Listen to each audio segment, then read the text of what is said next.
Welcome to Dirt, Sweat, and Gears, and today we're going to do something a little different. If you remember my last video, I had a little bit of a problem with the Miata that everybody hates. I'm waiting on a part to fix this mystery problem that I will reveal to you in my next video. So we're going to take a look at a car that people actually like. Not this one. This one. So with my 73 Ford Maverick, I've been having a bit of a lean intake backfire under hard acceleration. It only happens when I stand on the gas. I can drive it around normally and the car behaves normally. I can even get a little bit aggressive with the throttle and it drives pretty great. I actually really love the way this car drives, except for the brakes. I need to do some more work to the brakes, but we're not going to worry about that right now. We're going to try to get the timing correct because it's been something that's been bothering me for a long time. Adjusting the timing is also something that I can do for free. I have been, for the past, year or so, just kind of working on it off and on, trying to figure out what's going on with it, and really just not putting all that much effort into it, just kind of checking the timing, checking the vacuum, and checking for leaks. And the last time I checked for leaks, I found one, and it was pretty substantial.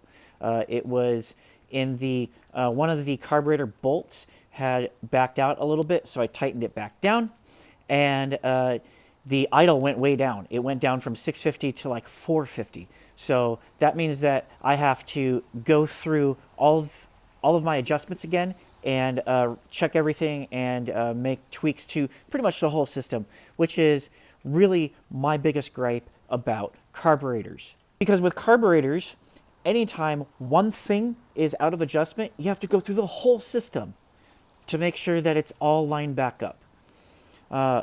And the other thing about carburetors is it really takes a lot of practice to get good at. I am clearly not that good at it, but I am getting better as I keep trying and learning things along the way.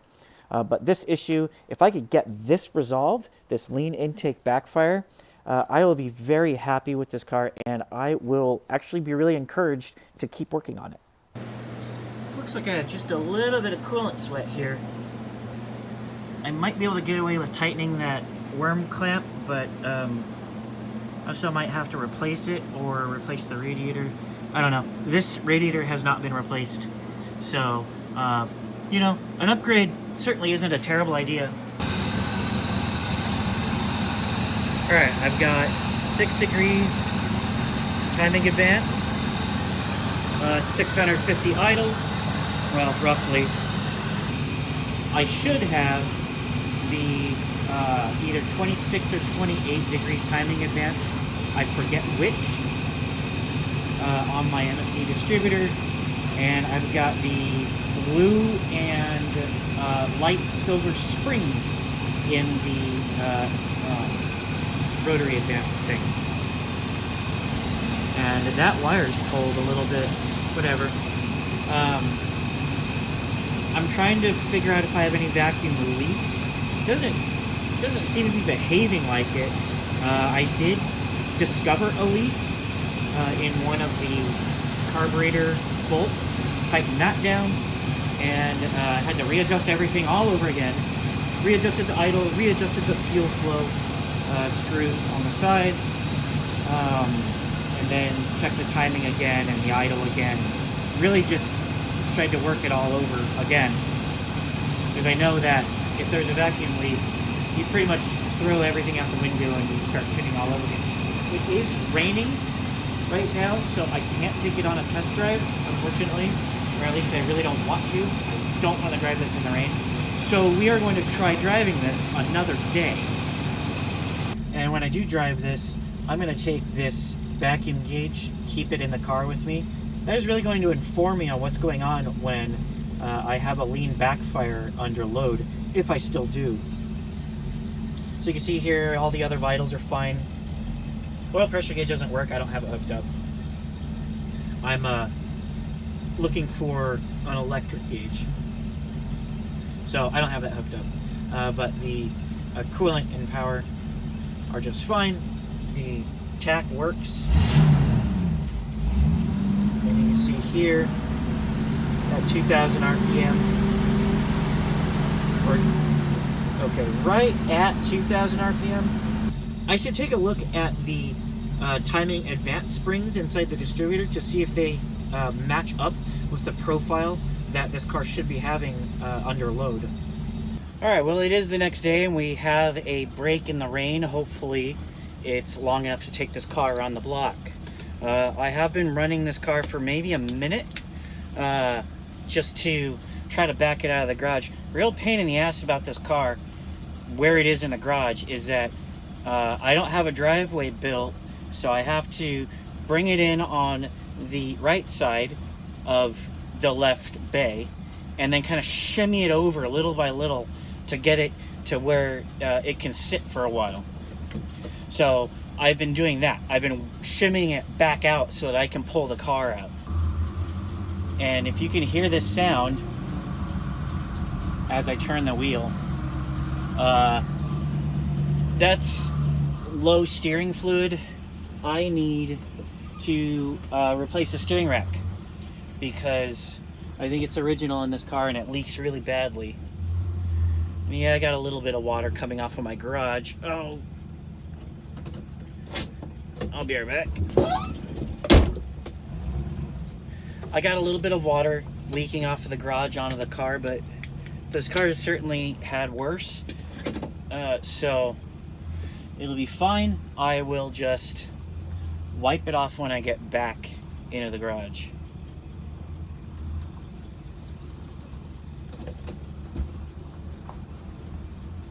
No, this car needs, I don't know, it doesn't need too much, but it does need a couple of big items and several smaller items. I would classify the steering rack as kind of a medium-sized job. The biggest job it needs, I really want to put the 5-speed Tremec T5 in this car because it needs a 5-speed. I also want to put the Ford 8.8 rear end with disc brakes in the back of this thing. Okay, well, I've got it warmed up at close to operating temperature. We're going to take it for just a nice little slow jaunt around the block, and then we'll see, once it's at correct operating temperature, we're going to see what this vac gauge says.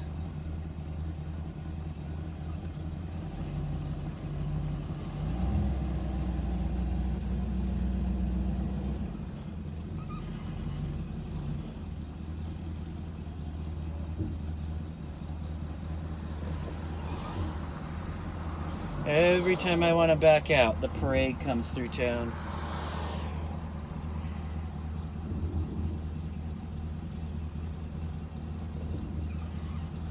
There's another one. Oh, there's another one, but I've got enough time.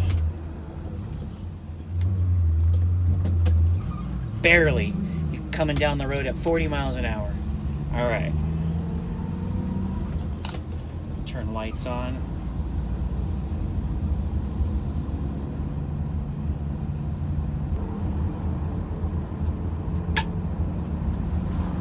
You know, I've got the suspension pretty well dialed in. I got the front brakes, but so the other thing is I want to upgrade my master cylinder to a Willwood with a proportioning valve so that I can dial it in, because right now if I step on the brakes too hard, the rears are going to lock up and the car slides out from behind me. That's not good.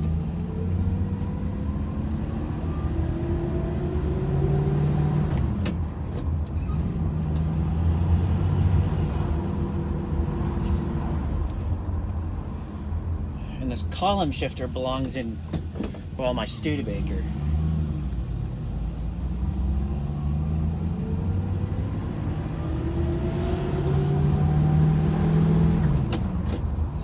Can you please not drive like an asshole behind me? I don't understand. It's literally Christmas Eve. This is the time everyone should be like, oh, Merry Christmas, Merry Christmas. But we're on the road. It's like, fuck you, die! Ah, everybody go to hell. I'm going to tailgate and drive like a dick. I don't get it. I don't get why people are so aggressive on the road during the holidays? Is it because they are rushing to go be with their families, or is it because they hate their family and they're pissed off about going to see them? I don't get it.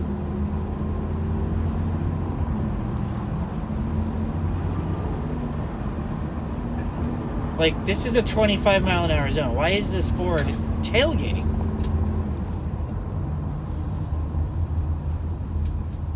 Maybe I picked the wrong time to leave because everybody seems to be pulling out. So when I drive this car normal, it feels really, really good.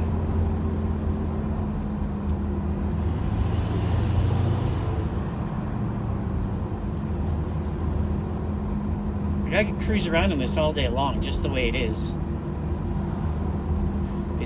It's only when I nail the throttle in like first gear, when it's, you know, warmed up, obviously. I mean, the motor is practically brand new because it has only 53,000 miles on it, but good. Okay, you know what? Go ahead, pass me. Go ahead, go on, go on, go on. Fuck. I want to turn around here anyway. Jeez. That car came up on me so fast.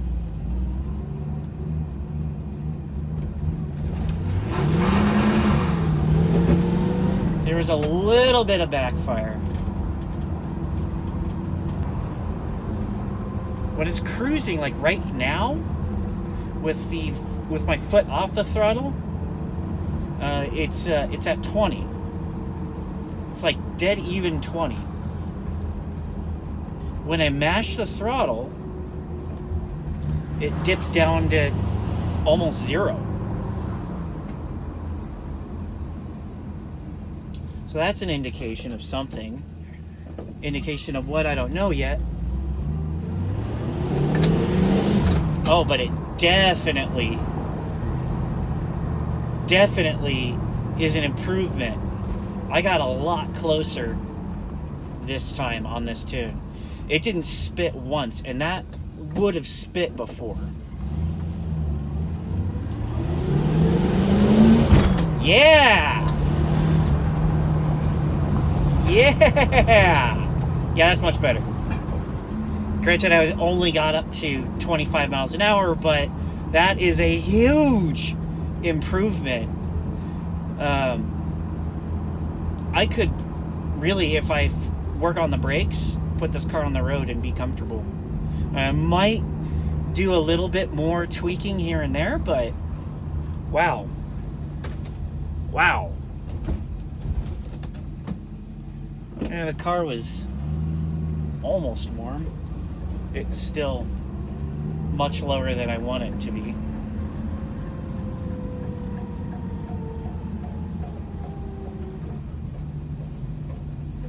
I'm getting a problem. I'm hearing a problem sound. But I'm right outside my house anyway. I think it's my brakes.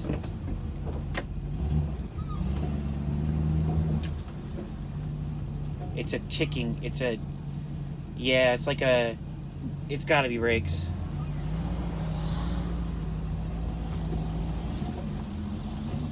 I mean, the rear brakes were dragging anyway after I had it parked on a hill for a long time. So I wouldn't be surprised if I'm about to break a spring on my rear brake drum. Well, that was a really good test drive. It only spit once or twice when I was spinning the wheels. I'm going to consider this good enough for now. This car, I can drive it around and have a lot of fun with it just the way it is. Well, as far as the tune goes, just the way it is. I still need to do some other work on this car in order to really enjoy it. So this is good enough that I can move on to other things. So what's next on this car? I'm probably going to go in order of cost on this car. So right now, the least expensive thing that it really does need is the steering rack. And when it comes to these steering racks, it's actually been kind of hard to find on the internet. The only thing I've been able to find are generic upgrades from manual to power steering. Well, this car already has power steering, and I kind of want to keep it the way it is. So I've got to run down to some local shops that may know of rebuilders nearby, something like that. I got to get really kind of nitty gritty into it. After I do the steering rack, it's probably time to start saving up for the transmission and rear end. That's kind of a ways down the road. I don't think I'm even going to start on that project until I get some more things done around this garage. Just because that's going to be an expensive project. And there's much cheaper things I can get out of the way, especially in cars that I am currently relying on to be on the road. I'm never going to rely on this car just because I want to do a little bit of preservation. You know, I talk a lot about making memories with cars and putting miles on them and driving them. If there is an exception, it would be this, because it's already a low mileage example. Yes, I am modifying it a little bit here and there, and I am driving it. Well, not right now, but I will be driving it, and I have driven it. But those are for occasions where you are taking your car out. I don't take this car out to get groceries. I don't take this car out to commute to work. I don't take this car out for any of the mundane crap that you would need a car for. I take this out for car shows, or to go see my friends, or to, and to places where I know it's going to be safe. Well, that's actually going to wrap up this video. I know it was a kind of a short one, but I've got some exciting things coming up. It is Christmas after all, so I don't want to spend too much time out here. But I've got some things coming up that are really exciting. I've got some work for the Prelude. I know nobody really cares about the Miata, but I do have to finish that car up because I do need to rely on that car. So there's going to be more work on the Miata, and maybe some work on the Jeep coming up too. Once the Miata's back on the road, I've actually decided that you're going to start seeing some Triumph content, because apparently people love the Triumph. It's amazing. I think it's a really neat car, so I'm really looking forward to getting my hands dirty on it. So stay tuned, and thank you for watching.